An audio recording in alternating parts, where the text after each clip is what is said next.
So shape of orbitals, shape of orbitals की अगर हम बात करते हैं तो दो ही ऑर्बिटल्स की हम बात करते हैं।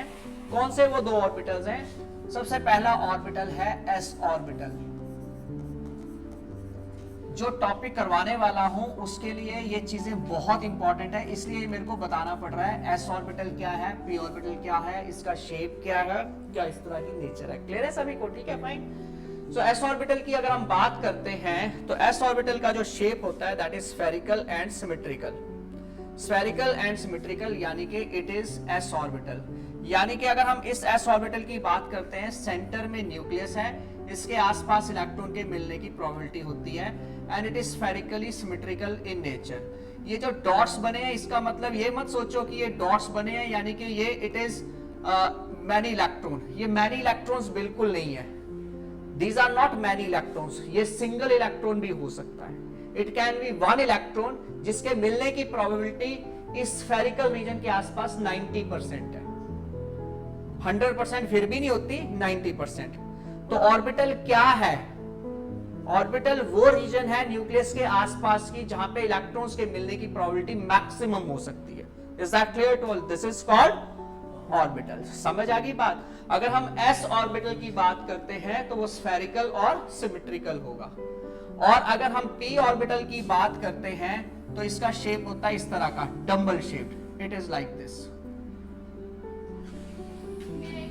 आ जाओ बेटा, आ जाओ। इट इज डम्बल शेप्ड, ये इस तरह का डम्बल की तरह ये नजर आता है P orbital. It is dumbbell shaped. Is that clear to all? Fine. तो s ऑर्बिटल जो होता है वो स्फेरिकल एंड सिमेट्रिकल होता है। p ऑर्बिटल जो होता है दैट इज डम्बल शेप। किस तरह का होता है बेटा? डम्बल शेप की तरह। ठीक है, फाइन। इसमें इलेक्ट्रॉन के मिलने की प्रोबेबिलिटी इस तरफ को ऐसे करके होती है। p ऑर्बिटल्स जो होते हैं तीन होते हैं, एक को बोलते हैं pxy, एक को बोलते हैं px, एक को बोलते हैं py और एक को बोलते हैं pz। तो तीन टाइप के ऑर्बिटल्स होते हैं। अगर हम px की बात करते हैं, अगर ये एक्सिस ड्रॉ किए गए हैं हमारे पास, ये डायमेंशंस होती हैं। अगर this is x axis, this is z axis and this is y axis, तो यहाँ पे भी हमारे पास ये x एक्सिस होगा, ये y एक्सिस होगा, ये z एक्सिस होगा। ये x एक्सिस होगा, this is y axis and this is z axis.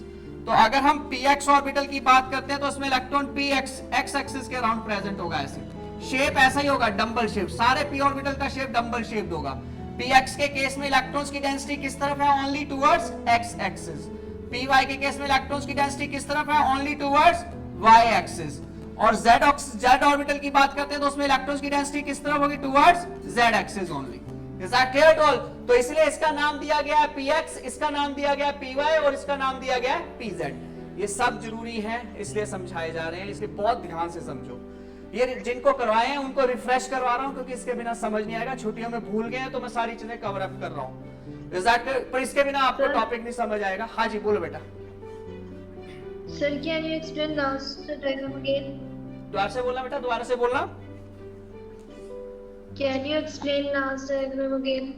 कोई दोबारा से बताता हूं, डोंट वरी। नाउ लिसन, सबसे पहले हम बात करते हैं ऑर्बिटल्स की। ऑर्बिटल्स वो रीजन होती है न्यूक्लियस के आसपास जहां पे इलेक्ट्रॉन्स के मिलने की प्रोबेबिलिटी मैक्सिमम होती है। क्लियर है सभी को? ऑर्बिटल्स वो होते हैं न्यूक्लियस के आसपास की वो रीजन होती है जहां पे इलेक्ट्रॉन्स के मिलने की प्रोबेबिलिटी क्या होती है? Maximum. Is this clear to all? Fine. सबको समझ आ गया? सबको समझ आ गया? नाउ मैंने सबसे पहला ऑर्बिटल जो बता रहा हूं वो एस ऑर्बिटल होता है जो कि एस सबशेल को बिलोंग करता है। एस ऑर्बिटल की बात करते हैं तो उसका शेप का नाम होता है spherical and symmetrical. Now why it is spherically symmetrical? Why is it spherically symmetrical? क्योंकि एस ऑर्बिटल के लिए L की वैल्यू होती है 0, M की वैल्यू क्या होती है? 0। M जो है वो बताता है ओरिएंटेशन। M क्या बताता है बेटा? ओरिएंटेशन। 0 का मतलब नील नहीं होता। 0 does not means nil. 0 means same value, एक ही value 0। 0 means some value which is 0। 0 does not means nil. 0 का बिल्कुल ये मतलब नहीं है नील है। 0 का मतलब सम वैल्यू विच इज 0। समझ आ गई मेरी बात? यानी कि न्यूक्लियस के चाहे इस तरफ चले जाओ, चाहे इस तरफ चले जाओ, चाहे ऊपर चले जाओ, जहां मर्जी चले जाओ, इलेक्ट्रॉन्स के मिलने की प्रोबेबिलिटी क्या रहेगी? सेम रहेगी। तो जब इलेक्ट्रॉन के मिलने की प्रोबेबिलिटी सब जगह सेम है तो कौन सा शेप बन सकता है? That is spherical and symmetrical, यानी कि स्फेरिकली सिमेट्रिकल। आगे समझ सबको? क्लियर है? अगर हम इस केस में p ऑर्बिटल की बात करते हैं तो इस केस में क्या बोलते हैं? L इज इक्वल टू 1 तभी P होगा ना. L is equal to 0 S, L is equal to 1 P, L is equal to 2 D, L is equal to 3 F.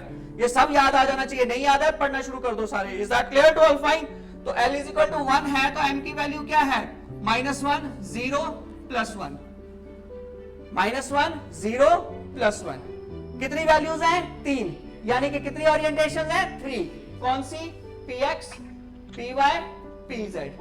अगर सिर्फ x एक्सिस के अराउंड इलेक्ट्रॉन मिलते हैं तो Px, सिर्फ y एक्सिस के अराउंड मिलते हैं देन Py, और सिर्फ z एक्सिस के अराउंड मिलते हैं then it is Pz. Shape क्या है? Dumbbell shape.